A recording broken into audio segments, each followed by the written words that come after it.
Hello everyone, कैसे हैं आप सभी। आज की वीडियो में हम क्लास 11th का जनरल एंट्री चैप्टर कंटिन्यू करेंगे और उसमें एक पार्ट बचता है जिसमें काफ़ी सारी ट्रांजैक्शन आती हैं जो कि बैंक से रिलेटेड होती हैं।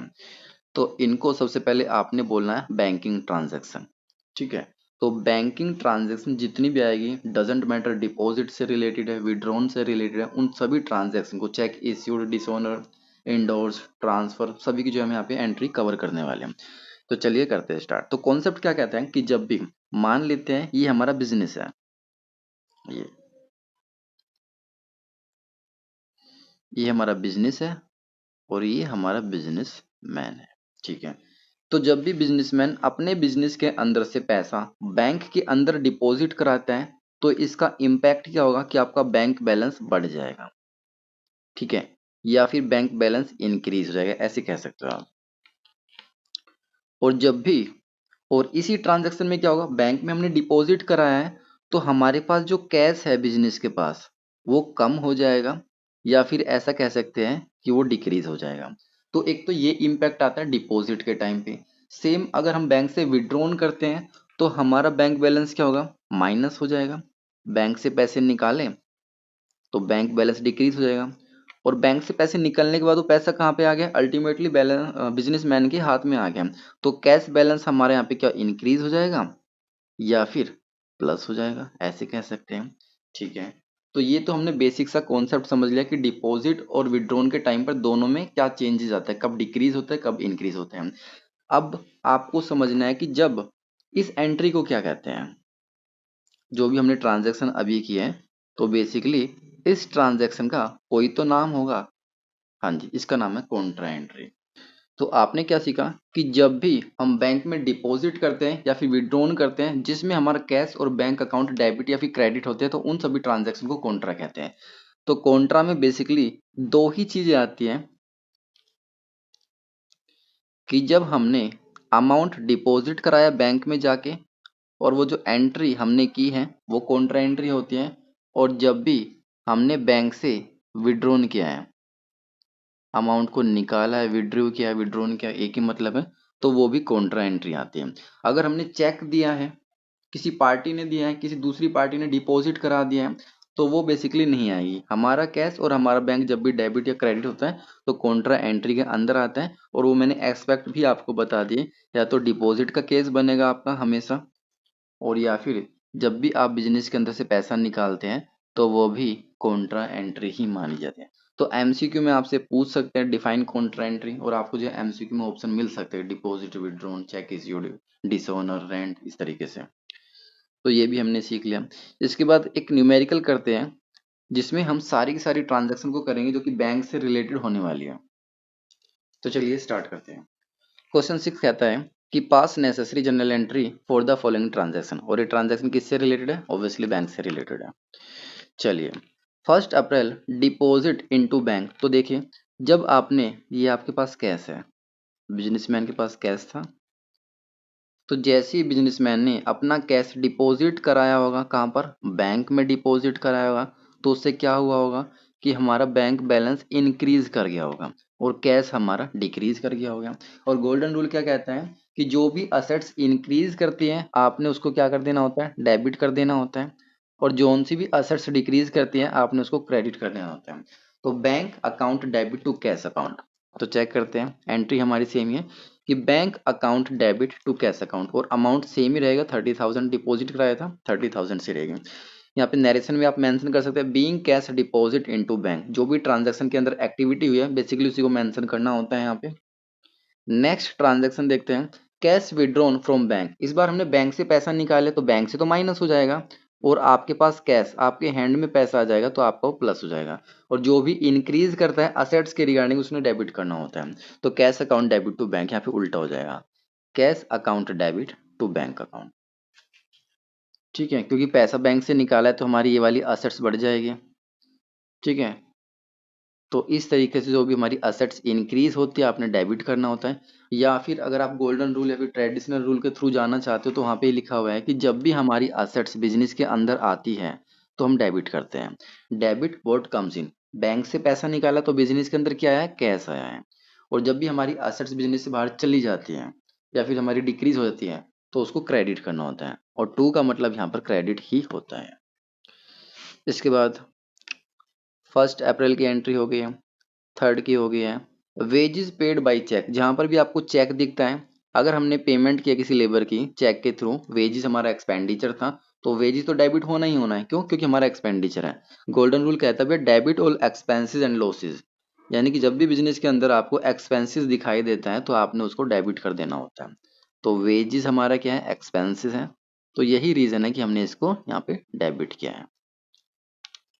ठीक है, तो वेजेस एक्सपेंसेस को डेबिट किया, और जो भी हमारी असेट्स कम होती हैं उसको क्रेडिट करना है। अब चेक जब हमने लेबर को दिया होगा तो उसने जब बैंक में जाके लगाया होगा कलेक्शन के लिए, तो अल्टीमेटली हमारा बैंक बैलेंस ही यहाँ पर कम हो जाना है, डिक्रीज हो जाना है। ठीक है, तो यही रीजन है कि जो भी हमारी असेट्स डिक्रीज होती है हमने उसको क्रेडिट करना होता है। तो wages account debit to bank, और हमें पेमेंट की एंट्री वैसे भी आती है। रेंट की हमने पेमेंट की, rent to cash, salary payment की, सैलरी टू कैश, और अगर चेक के थ्रू पेमेंट किया तो सैलरी टू बैंक आ जाएगा। कोई भी पेमेंट वेजेस की चेक के थ्रू पेमेंट किया तो wages account debit to bank आ जाएगा यहाँ पर। नेक्स्ट एंट्री है cheque received from Dewan, amount and discount allowed to him इतना। Cheque is deposit into bank on the same day, यानी इसी डेट को आपने चेक रिसीव किया बेसिकली, ये रहा, और उसी डेट को आपने सबमिट कर दिया। तो उसी डेट को जब आपने बैंक में सबमिट किया हो तो आपका बैंक बैलेंस बढ़ जाएगा। चेक रिसीव इतना, and discount allow, discount allow का हमें कुछ नहीं करना, तो हमारा बैंक बैलेंस कितना बढ़ जाएगा? 78,500 से। यहाँ पे अमाउंट में कुछ एरर है, 78,500 है, और यहाँ पे 8500 है, 78,500 यानी कि 7 वाला गलत लग रहा है मेरे को। हाँ, ये यहाँ पे इसको वाइड कर देते हैं, ये जो 7 आपको दिख रहा है यहाँ पे इसको हटा देते हैं। हाँ, क्योंकि एक्चुअल में जो अमाउंट यहाँ पे दिया हुआ है वो है वो है 8500, यानी 8500 का हमें चेक रिसीव हुआ है, और सेम डे को हमने जो बैंक में डिपॉजिट करा दिया तो बैंक बैलेंस बढ़ जाएगा। तो बैंक अकाउंट को यहाँ पे डेबिट किया, रीजन समझ में आया? क्योंकि हमारा बैंक बैलेंस यहाँ पर बढ़ गया है, इंक्रीज हुआ तो हमने यहाँ पे डेबिट कर दिया। कितने अमाउंट से हुआ? 8500 वाले अमाउंट से हुआ, तो हमने इसी को यहाँ पे डेबिट कर दिया। और 500 का हमने यहाँ पे क्या दिया? डिस्काउंट दिया है। तो डिस्काउंट अलाउड हमारे लिए भी एक्सपेंडिचर होता है, या फिर एक तरह का लॉस होता है कि ये पैसा हमें कभी भी मिल नहीं पाएगा, तो हमने डेबिट किया है। कितना अमाउंट? 500। और to Diwan, credit the giver party, ये जो बैंक है, मतलब जो बैंक में आपको चेक दिया या फिर डिस्काउंट, एक्चुअल में देने वाला कौन बना? दीवान। तो क्रेडिट द गिवर आपने यहाँ पे कर देना, इनका टोटल किया तो हमारा समेसन यहाँ पे बैठता है 9000। तो इस तरीके से आपने ये वाली एंट्री भी कर देनी है।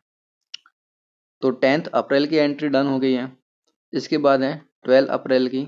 As per the standing instruction, सबसे पहले ये समझना है कि स्टैंडिंग इंस्ट्रक्शन होती क्या है। कस्टमर या फिर बिजनेसमैन बैंक को स्टैंडिंग इंस्ट्रक्शन दे देता है कि आप मेरे बिहाफ में 1 तारीख को या फिर किसी भी पर्टिकुलर फिक्स डेट को आप मेरे बिहाफ में मेरा इलेक्ट्रिसिटी बिल पे कर सकते हो, स्टाफ की सैलरी पे कर सकते हो, या फिर कोई भी रेंट पे कर सकते हो, मेरे बच्चे की ट्यूशन की फीस पे कर सकते हो। तो इस तरह के जो कलेक्शन या फिर पेमेंट के रिगार्डिंग बैंक सर्विस देता है, जिनको बोलते हैं स्टैंडिंग इंस्ट्रक्शन।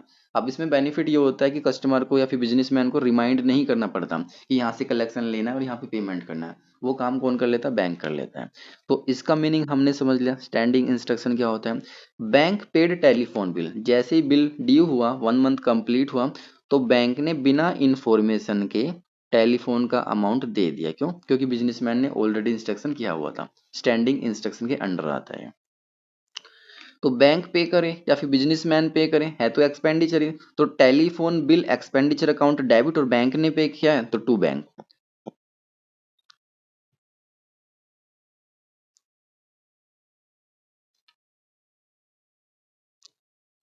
ठीक है, तो entry telephone expenses, telephone bill expenses भी लिख सकते हो, और टू बैंक अकाउंट। हमारी जो असेट्स है बैंक वाली है डिक्रीज हो गया तो क्रेडिट किया, और एक्सपेंडिचर को हम जो है स्टार्टिंग से डेबिट करते आते हैं। डजेंट मैटर वो सैलरी का एक्सपेंडिचर है, रेंट का एक्सपेंडिचर है, commission paid, trading expense, carriage inward, direct expenditure, इन सबको डेबिट करना होता है। तो 12 अप्रैल की भी हमने एंट्री कर दी है। इसके बाद है 14 की। Dewan's cheque return by the bank is dishonoured, यानी कि जो हमने सेम डे को डिपॉजिट किया था 14 को, वो जो है डिसऑनर हो गया है चेक, दीवान वाला, जो कि था 8500 का। ठीक है, तो यहाँ पे हमने क्या किया था उसको, ये रहा, 8500 वाला। यहाँ पर तो हमने बैंक में उसको डिपॉजिट करा दिया था, रिसीव करने के बाद डिपॉजिट करा दिया था, कब? 10 अप्रैल को। और नेक्स्ट डे यानी 14 अप्रैल को हमें पता चलता है कि वो जो डिसऑनर हो गया, रिटर्न कर दिया बैंक ने। तो जो हमने एंट्री की थी ना, बस डिस्काउंट को छोड़ के उसको रिवर्स कर देनी है। जैसे कि यहाँ पे मैं छोटा करके दिखाता हूँ आपको, ये रही, हमने एंट्री की थी bank account debit to Dewan, अब इसका रिवर्स कर दो, Dewan account debit to bank. Bank का मतलब है कि बैंक डेबिट करने का मतलब है कि बैंक में प्लस हो गया था और दीवान में से माइनस हो गया था, लेकिन ऐसा तो कुछ एक्चुअल में हुआ ही नहीं डिसऑनर के पास। तो हमने दीवान को फिर से क्या कर देना है, डेबिट कर देना है, और जो हमारा प्लस हो गया था ना उसको क्रेडिट कर देना। बेसिकली हमें यहाँ पे रिवर्स एंट्री पास करनी होती है, और डिस्काउंट का यहाँ पे कुछ भी नहीं करना होता है। डिस्काउंट तो डेबिट किया, वो वैसे भी डेबिट होना था, क्यों? क्योंकि हमारा एक्सपेंडिचर है। इसके बाद charges debit by bank. Bank ने अगर आपके बिहाफ में, सॉरी, बैंक ने आपके जो अमाउंट है, हो सकता है आपने एटीएम की सर्विस ले रखी हो, स्टैंडिंग इंस्ट्रक्शन की सर्विस ले रखी हो, लॉकर की सर्विस ले रखी हो, तो इतनी सारी जो फैसिलिटी बैंक आपको प्रोवाइड करता है कस्टमर को, बिजनेसमैन को, तो उसके रिगार्डिंग वो आपके अकाउंट से डेबिट कर सकता है, यानी कि माइनस कर सकता है। तो बैंक बैलेंस हमारे 400 रुपये से कम हो गया होगा, ठीक है। तो हमने क्या कर देना है, यहाँ पे टू बैंक कर देना है, क्योंकि जब भी हमारी असेट्स डिक्रीज करती है तो हम उसको क्रेडिट करते हैं। 400 रुपये से कर दिया, और उस एक्सपेंडिचर का नेम क्या है, bank charges. Bank charges expenditure account debit कर देना है। इसके बाद है goods sold and cell proceed deposit into bank, यानी गुड्स को हमने सेल किया और जो भी सेल करने के बाद अमाउंट आया जो कि है 8000, उसको डिपॉजिट कर दिया, तो बैंक बैलेंस बढ़ जाएगा। तो बैंक अकाउंट डेबिट, ये रहा बैंक अकाउंट डेबिट, क्योंकि बैंक बैलेंस हमारा बढ़ गया है। और किस रीजन से, सेल्स की वजह से, वो रीजन आपको मेंशन करना है, या फिर हमारी सेल्स इनकम है, income credit all income and gain, वो हमने सुना हुआ है कि जब भी बिजनेस के अंदर एक्सपेंडिचर होता है तो डेबिट करते हैं, और बिजनेस के अंदर सेल्स के थ्रू इनकम हो रही है तो हमने उसको क्रेडिट कर देना है।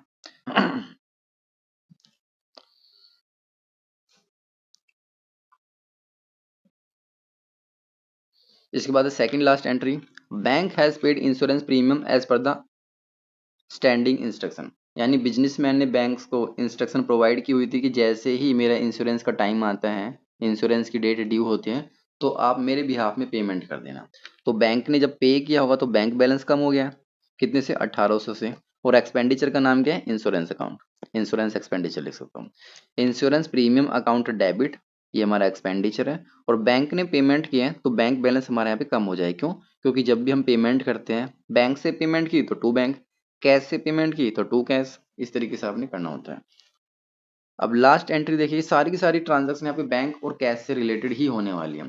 डिविडेंड कलेक्टेड बाय बैंक, सबसे पहले आपको समझना है कि डिविडेंड का मीनिंग क्या होता है। इसको दो पार्ट में बांटा गया है, एक होता है डिवाइड और एक होता है एंड। यानी जो भी बिजनेसमैन ने शेयर्स खरीदे हुए हैं जिस भी कंपनी के, तो जब वो कंपनी ईयर के एंड में प्रॉफिट कमाएगी तो शेयर्स के बेसिस पर उस बिजनेसमैन को डिविडेंड मिलता है। तो बेसिकली आप आसान भाषा में ये समझ सकते हो कि हमारी इनकम होती है, कि ईयर के एंड में जो भी प्रॉफिट आएगा उसको डिवाइड कर देते हैं शेयर होल्डर में। और अगर हमारा बिजनेसमैन शेयर होल्डर है, पर्टिकुलर कंपनी के शेयर्स उसने परचेज किए हुए हैं, तो उसको इनकम मिलेगी। तो बस आपने इस इनकम को क्रेडिट कर देना है। और कलेक्ट किया है किसने, बैंक ने। अगर यहाँ पे कैश की फॉर्म में कलेक्ट किया होता बिजनेसमैन ने तो कैश अकाउंट को डेबिट कर दें, क्योंकि कैश बैलेंस बढ़ गया होगा। और यहाँ पे बैंक ने कलेक्ट किया है तो बाय डिफॉल्ट सी बात है कि बैंक बैलेंस बढ़ गया होगा, और जो भी बैलेंस यहाँ पर बढ़ता है असेट्स की फॉर्म में, उसको हमने डेबिट करना होता है। ये इंक्रीज हो गया तो डेबिट किया, और उस इनकम का नाम क्या है, डिविडेंड अकाउंट। बस उसी इनकम के नाम के आपके सामने आपने अकाउंट्स को ऐड कर देना है। तो इस तरीके से आपने सभी ट्रांजैक्शन को कंप्लीट करना है। मुझे नहीं लगता अब किसी बच्चों को यहाँ पे कॉन्ट्रा एंट्री में डाउट आएगा। हमने टॉपिक क्या था कि बैंक से रिलेटेड जितनी भी ट्रांजैक्शन है उनको कवर करेंगे। बैंक से रिलेटेड कौन सी होती हैं, सबसे दो होती है, पहली मेन, कैश को डिपॉजिट करना और कैश को विड्रॉ करना, और ये डिपॉजिट और विड्रॉ ही हमारा कॉन्ट्रा एंट्री के अंदर आता है। अब इसके अलावा भी कौन सी सारी ट्रांजैक्शन होती है, deposit, withdrawn, wages paid by cheque, cheque received from party and deposit in bank, standing instruction के बिहाफ में टेलीफोन का एक्सपेंडिचर, और डिसऑनर हो जाना, debit by charges, charges debit by bank, goods को सेल करना, इंश्योरेंस प्रीमियम की payment करना बैंक के थ्रू, और डिविडेंड को कलेक्ट करना बैंक के थ्रू। तो ये सारी की सारी ट्रांजैक्शन हमारी, हालांकि सारी ट्रांजैक्शन कॉन्ट्रा एंट्री नहीं होती, कॉन्ट्रा एंट्री सिर्फ डिपॉजिट और विड्रॉन की होगी। लेकिन बैंकिंग ट्रांजैक्शन के अंदर ये सारी की सारी ट्रांजैक्शन आ जाएगी। तो इस तरीके से आपने ये वाली एंट्रीज को इजीली पास करना है। किसी बच्चे को डाउट आता है तो कमेंट सेक्शन में मेंशन कर सकते हैं। मिलते हैं नेक्स्ट वीडियो में।